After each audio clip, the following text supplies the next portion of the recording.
બાવળિયાળી તો કે આપણું છે, પાળિયાદ તો કે આપણું છે, દ્વારકા તો કે આપણું છે. આ ભાવના લઈને આપણે નીકળવાનું છે. પછી જોઈશી કેટલા મોહમ્મદ જાગે છે આમાં. પછી આપણે જોઈશી એકવાર ખતરો તો કરી દો યાર, એકવાર એક તો થઈ જો. કાતરું મારવાનું બંધ કરી દો.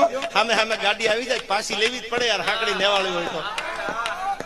એમાં વળી આમ દાઢી હાથ ફેરવતા હોય આપણી ગાડી પાછી. અરે પણ ભાઈ દેવાય, હું ખુદે કહી દઉં મારી ગાડી હાથતા હોય ને માતાજી નામ ખાઈને કહું છું, આ સ્ટેજની સાક્ષી કે મારી ગાડી સામે આવે તો હું ક્યાં રાવણ હતો યાર. પાછી લઈ લેવાની હોય, જે ગાડી પાછી લે ને એ જ મરદનો દીકરો સમજજો કે સમજે છે. બાપુ આ આપણે જીવવાનું છે. યુવાનો માટે હું ઘણી વાર કહું છું કે આ શીખવાનું છે આપણે. બેન દીકરી ગામડાની બજારમાં સિટીની સોસાયટીમાં નીકળે તો સાહેબ એને એટલો ભરહો હોવો પડે હું બેઠો છું આયા, એને બીક ન હોય. પણ આ આપણે શીખશું તો મને નથી લાગતું દ્વારકા વાળો આપણાથી છેટો હાલે. એ આપણી હારે જ ઉભો છે નગા લાખાનો ઠાકર યાર.